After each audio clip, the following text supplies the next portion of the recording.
Hey guys, it's Brian with Undead Empire Gaming, and today we're going to be reviewing Hitman Codename 47 for the PC. So Codename 47 is a stealth game in which you play as the eponymous Agent 47, an assassin who takes jobs all across the globe. It was developed by IO Interactive, their very first video game, and published by Eidos Interactive, which is now Square Enix Europe. So let's just kind of cut to it and get to the scoring. Gameplay. So Codename 47 is a pretty straightforward game. In each of the levels you have different tasks to complete, and you have pretty much free reign to accomplish those tasks however you want. The main task in most missions is to murder somebody. This can be done either through predetermined tactics, like for instance in the hotel mission you can lock a guy in a sauna and just, what does a sauna do? Sauna them to death?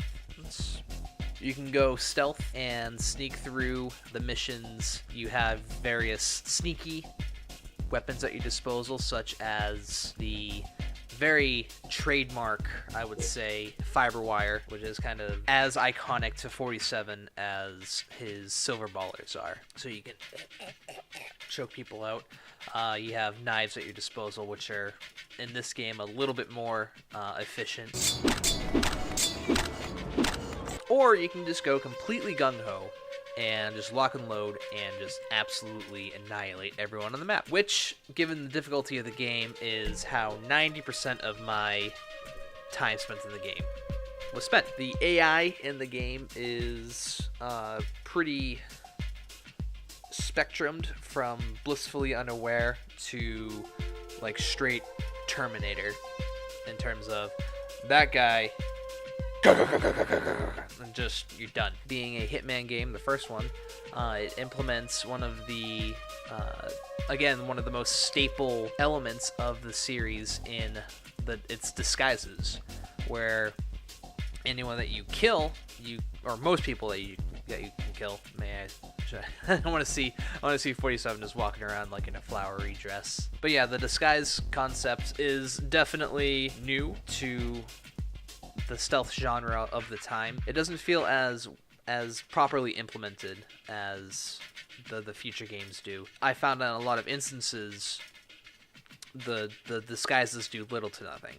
Whether you're sneaking, I guess being caught sneaking is pretty suspicious, but even if you're just walking trying to blend in, I find that sometimes the disguises don't quite work. At the beginning of each mission, you are allocated an X amount of money depending on how well you had executed prior missions, and you use that money to buy your equipment for following missions, from like body armor to ammo to the weapons that you bring. Sometimes I find that some of the missions, like, they give you an option to buy something, but it's like blacked out, so I don't know if that's correlated to your performance in the prior mission, or if there's just some condition that I was unaware of.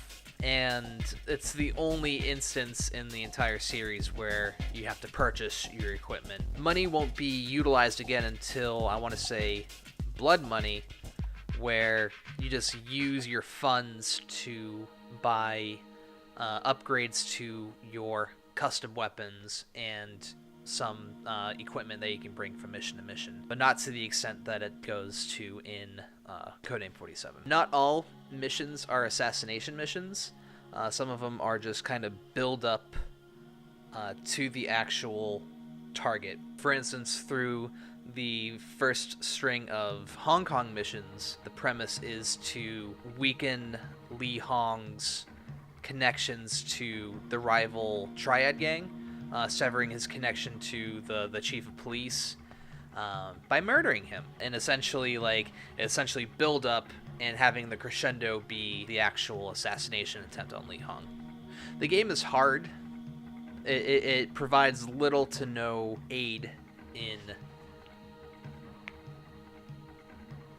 helping you figure out what you need to do exactly. Some of the missions that you play are just really boring. The most prevalent one that I can think of is the Jungle God mission, where you literally just have to go from point A to point B and they try to throw in a hitch where there's a giant jaguar at the end that will mutilate you. You're supposed to, feed it a dead body, which I think I did in that episode.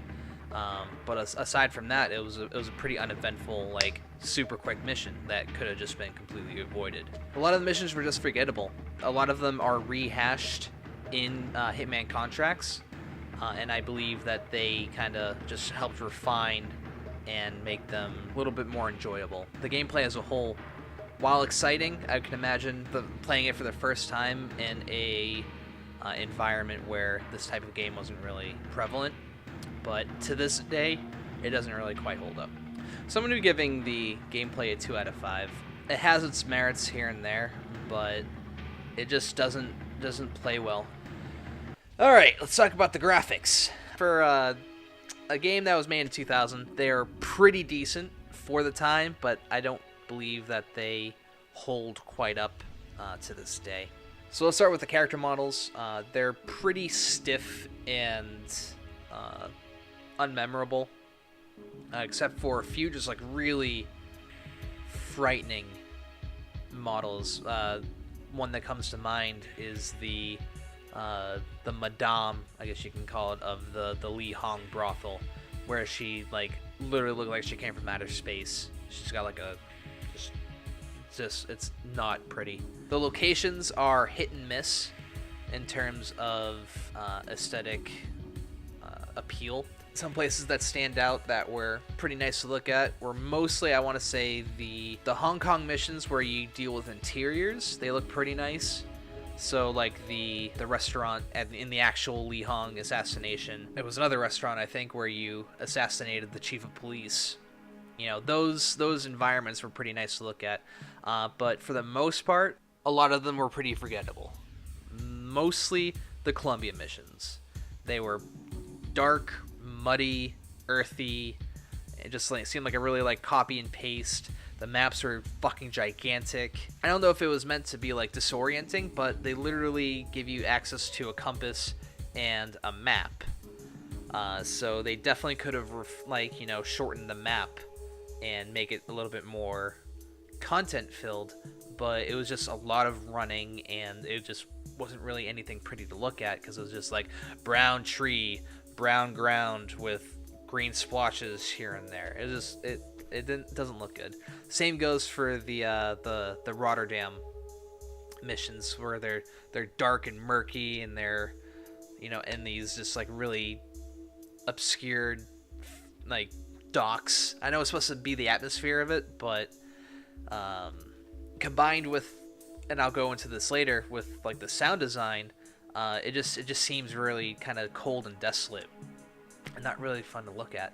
One thing this game does have going for it is its use of its ragdoll physics, which to my understanding is one of the first games to have it. It's really comical, and that's a good and bad thing, because everyone likes a little comedy here and there, but with the NPCs looking all rigid and stiff, is really kind of it's unsettling to see these stiff characters just go absolutely limp and loosey-goosey as they just like flail across the room as you hit them with like a high caliber rifle or something like that. Oh, and they had like cool like cloth physics, where so if there was like a banner hanging or like a curtain, you can like walk into it, and the collision physics will allow it to like fold and wave and everything like that, which is pretty cool. So I will give this game the credit for its technological advances in graphics and everything like that, but the overall aesthetic of it is still pretty lackluster, so I'm going to be giving the game a 3 out of 5 when it comes to the graphics. Sound design. For a game that's mostly about shooting people, you're going to hear a lot of guns in this game. The guns actually sound really, really fantastic. For a game that was made in 2000, it probably has one of the more realistic depictions of firearm returns. Because I remember just from that time period, a lot of the gun sounds, no matter how cartoony or realistic a game was meant to be, the sound effects for the guns were still pretty Foley. Like, they didn't know how a gun sounded like, so they had to, like, make it up. Whereas AK-47s sound like AK-47s. The different pistols have different, like, the difference between, like a Beretta, a 9mm versus a 50 caliber Desert Eagle. They have just different sounds to them.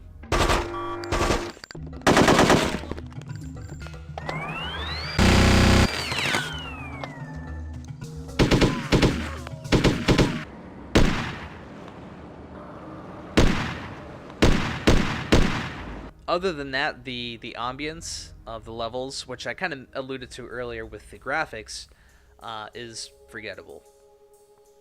Some levels, again, I usually give most of the credit to the Hong Kong missions. They kind of really did it right by putting Hong Kong first, even though it was pretty stretched out because it had like the most amount of missions you had to do before you actually fucking did the main one. But the sound of Hong Kong was pretty nice. Like, you would get, like, if you walk by a sewer, you would hear like the water running and everything like that. Colombia, I can give a little bit credit to the sound design. You were in the jungle and you kind of heard the wildlife around you. But like the main ones, like at the hotel, you couldn't really hear anything going on. The Rotterdam pier missions, nothing really going on. Again, you might hear like a little bit of industry in the background, but it didn't really help with any of the immersion. The voice acting is comedically garbage. David Bateson, who has been the voice actor of 47 for the entirety of the series, to this day, with the most recent game back in 2018, 47 just sounds so fucking robotic and comical. I need to use the bathroom. Hello, sir. What can I do for you? I need to use the bathroom. And then all of the NPCs they speak in English, but with a region appropriate, if you can call it that, accent. Out of my way, moron. Find another place to hang around. Hola, Hancho. Say hello to my little friend. Yes, sir. Is this your first visit to Hong Kong? Good choice, sir. Take your time. You will enjoy this. It's just all way too comical, again, for a game about murdering people. It just kind of makes you go, oof. So I'm going to give a lot of credit to the gun sound design because I believe that it is a saving grace above everything else. So I will give sound a 3 out of 5. The control scheme. Codename 47 is pretty simple to control. Luckily, they didn't have a lot of key bindings for different things. There are some games that are out there that just have way too many key bindings for all the different functions.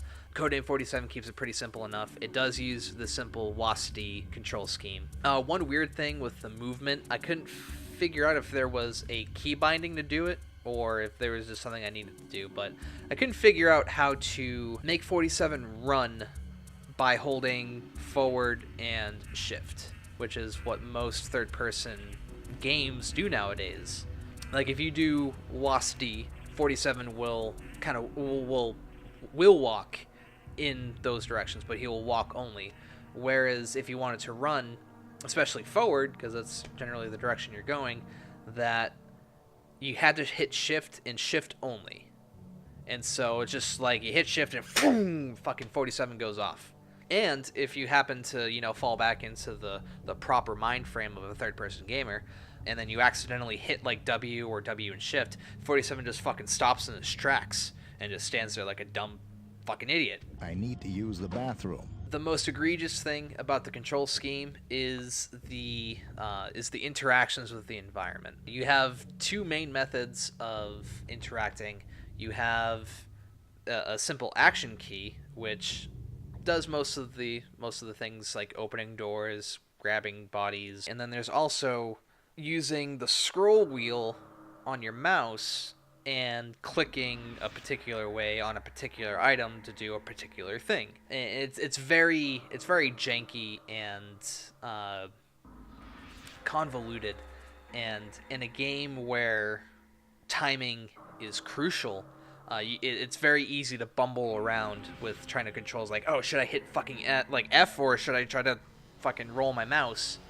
And again, where timing is crucial, if you're dicking around with shit like that, everything's gonna get blown. I had a couple instances where, you know, I had to like take someone out really quick and then like move the body out the way before a patrolling card came by, but I was just like dicking around in the dark with the controls, and then I would get caught. So outside of those little instances of bumbling around, and kind of shortcomings where most third-person games should be, I'm gonna give the control scheme a 3 out of 5. Polish. So Codename 47 is IO Interactive's very first game, and it shows. But the overall game feels just very loose and janky. Earlier, I mentioned like the AI is either blissfully unaware or just super soldier, just fucking 360 no scope bullshit. So they didn't really have the AI down pat. The intricacies of the levels, again, as I mentioned earlier, range from pretty detailed and like compact and full of content. The assassination mission of Li Hong, I'll always go back to. Compact and very complex, like really complex. Like I got lost in the underground part of the restaurant pretty badly, or just like super wide open areas of nothingness. Colombia, there wasn't really like a good middle ground in the level designs. So I feel like the devs had a lot of like really good ideas for the game, but they didn't know how quite to utilize them to their fullest potential. So unfortunately, I do have to give Polish a 2 out of 5. Future installments, I know for a fact, will increase in that score, because like I said, I'm glad that IO stuck with the series. Low polish is to be expected in a franchise's first installment, to a certain degree, in most instances. Alright, let's talk about the storyline and lore for the game. I'm going to be talking about some spoilers here, so if you don't want the story spoiled, skip this part, or go watch the Let's Play, and then you'll see it yourself. By itself, the story for Codename 47, in my opinion, is pretty lackluster. You play as Agent 47, who is this bald guy that wakes up in a institution, escapes, and then joins an assassination agency, because that's what normal people do. Through little bits of information sprinkled throughout with really weird and obscure like flashback cutscenes, you find out that 47 is a clone that was designed by the DNA of 5 French Foreign Legion soldiers to essentially create the perfect individual. You know, the benefits of all, the flaws of none. And the scientist behind the experiment, Dr. Ortmeyer, essentially unleashes 47 onto the world to assassinate the other fathers, so Ortmeyer can utilize 47 for his own schemes and everything like that. Little blurbs are given to you through little text messages from your handler Diana, but they really just kind of give a little bit of exposition into your immediate tasks at hand. So not much else is known about Diana, who's actually one of my favorite characters in the franchise, until later installments when she's actually given a voice and an actual personality. So like I said, by itself, Codename 47 is lackluster, but once you start layering on the story and all the information that's given to you in the later games, there's a lot more weight behind the story of Codename 47 that has its own merit in of itself. Especially with the revelations that are made in Hitman 2, the 2018 version, which I'll go into when we get to that game. Combined with the whole ethos of Hitman as a franchise, it really does bolster my opinion for the story of this game. So with that being said, I'm going to be giving story and lore a 4 out of 5. Captivation and replayability.